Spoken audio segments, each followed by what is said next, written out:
ಸಂಚಿಕೆ ಶುರುವಾಗೋದು ಸಾನಿಯಿಂದ.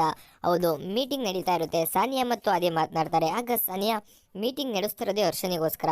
ಆದರೆ ಮೀಟಿಂಗ್ನಲ್ಲಿ ಹರ್ಷನೇ ಇಲ್ವಲ್ಲ, ಎಲ್ಲೋದು ಅಂತ ಹೇಳ್ತಾರೆ. ಅದಕ್ಕೆಲ್ಲೋ ಹೋಗಿರಬೇಕು, ಬರ್ತಾನೆ ಬಿಡು ಅಂದ್ರು. ಒಂದು ನಿಮಿಷ ತಡ್ರಿ, ಬರ್ತೀನಿ ಅಂತ ಸೌಪರ್ಣಿಕನ ಹುಡುಕೊಂಡು ಸಾನಿಯಾ ಹೊರಗಡೆ ಬರ್ತಾಳೆ. ಆಗ ಸೌಪರ್ಣಿಕ ರೋಡ್ ಹತ್ರ ನಿಂತಿರುವಾಗ ಸೌಪರ್ಣಿಕ ಅಂತ ಕೂಗ್ಕೊಂಡು ಬರ್ತಾರೆ ಮನೆಯ ಬಾಗಿಲಿನಿಂದ. ಅದನ್ನು ನೋಡಿದ ಹರ್ಷ ಕಣ್ಣಲ್ಲೇ ಸೌಪರ್ಣಿಕಾಗೆ ಇಲ್ಲಿಂದ ಹೊರಟೋಗಿ ಅಂತ ಸಿಗ್ನಲ್ ಕೊಡ್ತಾನೆ. ಆಗ ಸೌಪರ್ಣಿಕರವರು ಕಾರಿನಲ್ಲಿ ಅಲ್ಲಿಂದ ಹೊರಟು ಹೋಗ್ತಾರೆ. ಅದಾದ ಮೇಲೆ ಸಾನಿಯಾ ಅಂತೂ ತುಂಬ ಜೋರಾಗಿ ನಡ್ಕೊಂಡು ಬಂದರೂ ಕೂಡ ಸೌಪರ್ಣಿಕ ಸಿಗೋದಿಲ್ಲ. ಆಗ ಬೇಸರದಿಂದ ಮನೆಯ ಒಳಗಡೆ ಬರಲು ಬರ್ತಾ ಇರ್ತಾರೆ. ಹರ್ಷ ಅಲ್ಲೇ ನಿಂತಿರ್ತಾನೆ.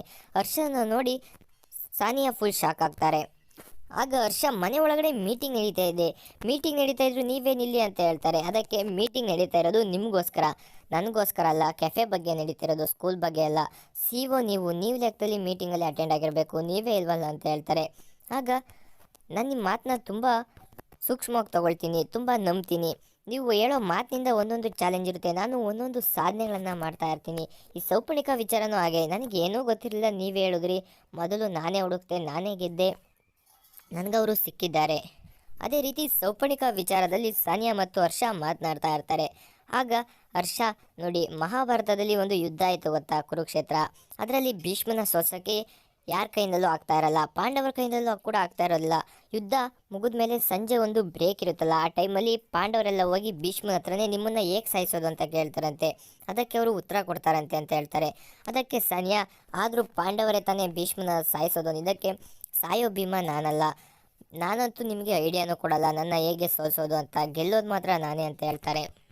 ಆಗ ಸಾನಿಯಾ, ಓ ಹೌದಾ, ಮೊದಲು ಗನ್ ವಿಚಾರದಲ್ಲೂ ಕೂಡ ನಿಮಗೆ ಗನ್ ಸಿಕ್ತು, ಆದರೂ ಕೂಡ ಏನೂ ಉಪಯೋಗ ಆಗಲಿಲ್ಲ, ಸುಮ್ಮನೆ ತಗೊಂಡ್ರಿ ಗನ್ನ, ಆದರೆ ನನಗೆ ಗನ್ ಸಿಗಲೇ ಇಲ್ಲ. ಅದಾದಮೇಲೆ ಕೆಲವೊಂದು ವಿಚಾರಗಳು ನಿಮಗೆ ಸಿಗ್ತಾ ಇದೆ, ನನಗೆ ಸಿಗ್ತಾ ಇಲ್ಲ, ಆದರೆ ಗೆಲುವು ಮಾತ್ರ ನಮ್ಮದೇ.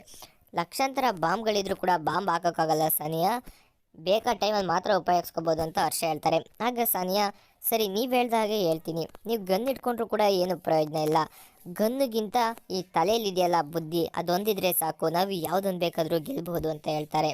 ಇನ್ನು ಮುಂದೆ ನಾನೇ ಗೆಲ್ಲೋದು ಅಂತ ಸಾನಿಯಾ ಚಾಲೆಂಜ್ ಆಗ್ತಾರೆ. ಅದಕ್ಕೆ ಹರ್ಷ, ನೀವು ಈ ರೀತಿ ಚಾಲೆಂಜ್ ಆಗ್ತಾಯಿರಿ, ನೀವು ಚಾಲೆಂಜ್ ಆಗ್ತಷ್ಟು ಕೂಡ ನನಗೆ ಅದ್ರ ಬಗ್ಗೆ ಕೆಲಸದ ಮೇಲೆ